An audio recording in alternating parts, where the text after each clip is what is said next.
بسم الله الرحمن الرحيم. They shed a tear of what?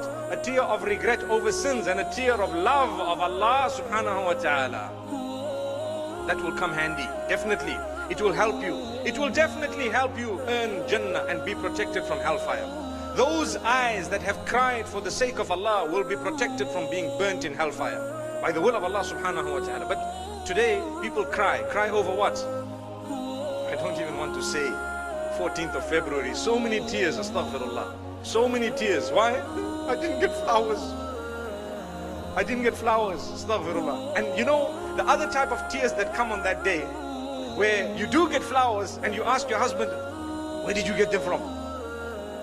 Come on, where did you get them from? So there's a problem, and this is why Islam says love is actually spread throughout the year. It's not just one day, because there is a problem. Wallahi, I've known of marriages that have broken.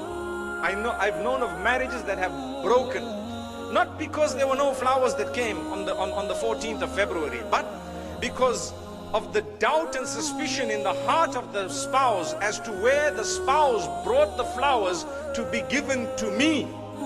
Where did they come from? Who gave you? I want to know now. I bought them from a shop. I need the receipt. Subhanallah. And then no ways. I know you've got something going, and I know these are hand downs, you know, mashallah, with us and with me too up to this time. You know, we have these thiyab and these clothes, mashallah, hand downs. You know, either we get them from somewhere or they are given from us to someone else, you know, lower down in the family.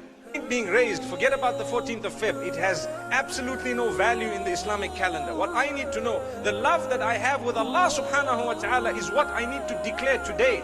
Put up your hands if you love Allah. MashaAllah, put your hands down. Not a single one without the hands up, subhanallah.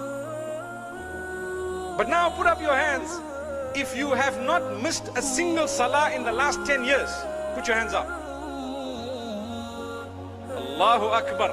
Now put your hands up if you're going to make sure you're not going to miss a salah again. Put your hands up.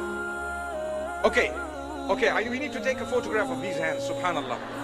I tell you why, subhanallah, obviously not a photograph as in a digital photograph, but we need to bear in mind that we put our hands up. The angels are bearing witness that we made a promise to say, I'm not going to miss a salah.